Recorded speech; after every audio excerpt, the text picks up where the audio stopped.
Next part. The occult is full of very many different strange things that the devil has trained people to use in order to do stuff. We cannot fear that as Christians. We cannot live trepidatiously tiptoeing around all over the show, around potential occult activity in our lives. Like, seriously, we're bigger than that, okay? So these random people with their monitoring spirits, if anything, they didn't even need monitoring spirits. They didn't need to look into a calabash. And I'm only speaking this because these days I've been watching these Sangoma witness testimonies, these people who repented from the occult, and how they used to like spy on people. So that's how I know about that calabash one. But there are many others, I guess, like methods to look in on people. I don't care. Like, peruse me, look at me, astral projection, another way to spy in, like literally just like look into what a person is doing, like, because you're hovering around outside of your body. There are so many ways that they can monitor you. If you're in close enough proximity, astral projection is another thing that they can use.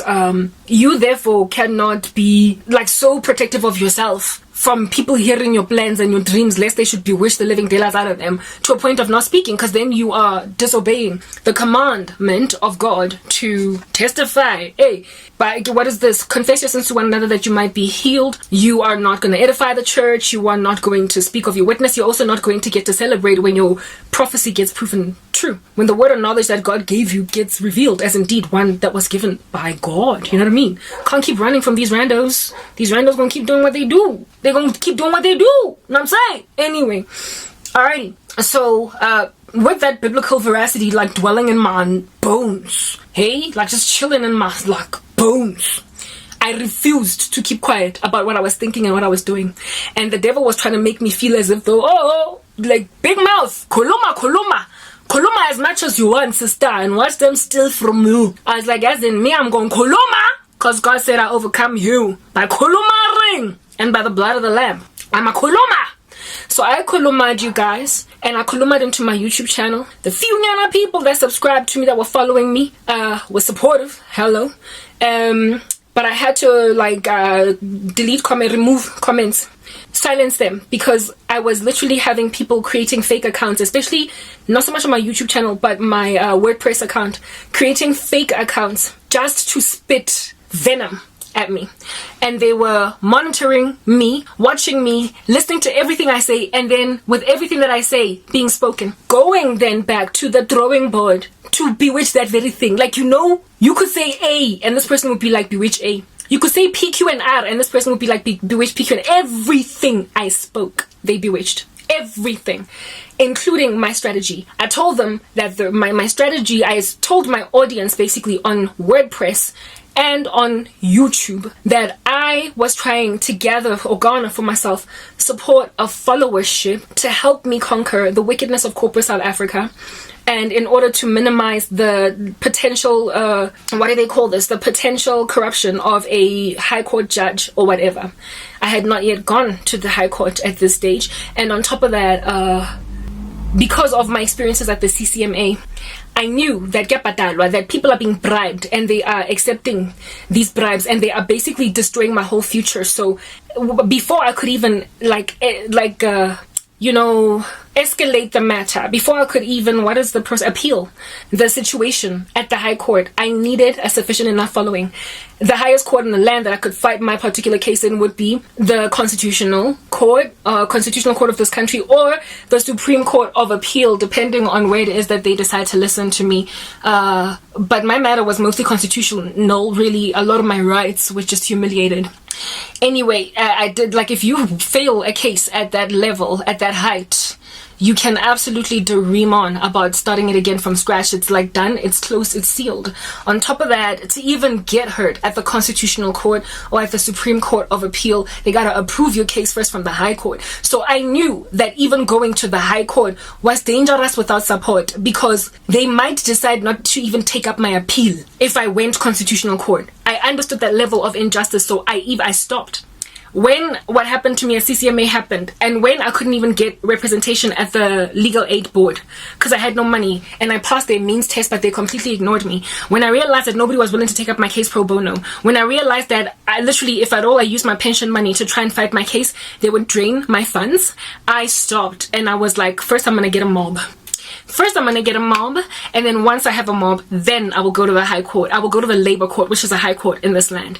Then only will I get my case appealed at the high court, and if high court decides to be unjust,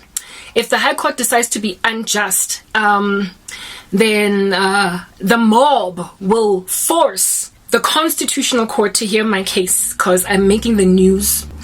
The mob will force the Supreme Court of Appeal to listen to my case because I'm on the news. They won't be able to ignore me. If you're a little bit of an Aaron Brockovich walking around, you're gonna get heard. I literally wanted that kind of cloud following. I'm smart, guys, and I know how to put my act together. So because these people knew that and they were also listening to me talk about these strategies, the servant of God, be afraid, be very afraid, mark the man of the Lord. There is a future for the man of peace, but they're also a very frightful sign and a frightful sign because they've got God behind them.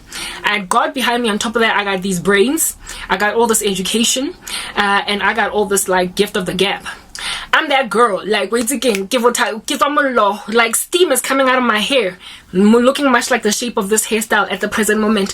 And so I was basically a risk, a threat, a gargantuan one, and they knew it. Like, very big, important people knew that, alongside flaccid little fluffy friends and family members that were like, she ain't gonna go nowhere, she ain't gonna do none, she's not gonna be sitting around still, literally not nyagazaring, that means not moving.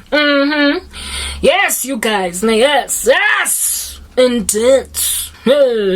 Sangana babantu ache in these streets will show you flames. They bewitched every last thing because when I spoke, I made a lot of sense and I was a scary little thing walking around.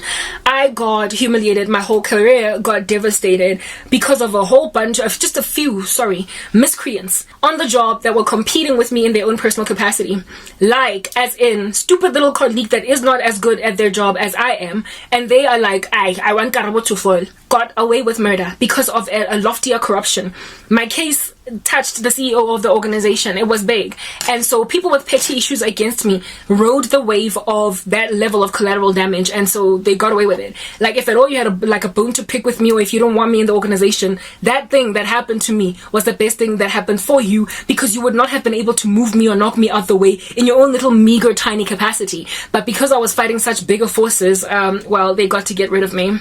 Guys, when I say I was going to be very successful in this world, understand I'm smart and I'm good at what I do, and I get the ears of big people listening to me because I'm gihlaganipile, and I'm good, like I said, at what I do. Anyway, so all of these people were listening to me, including those people who were big enough to be hurt by my case. So then a whole bunch of witchcraft slapped me from lofty human beings seated in positions of executive alongside me, a little stupid friend here from high school that decided to was so sorry. Electrocution chair, electric chair, this is me.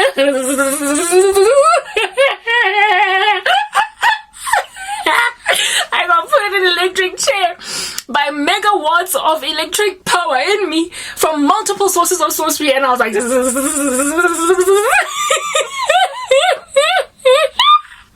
hey guys,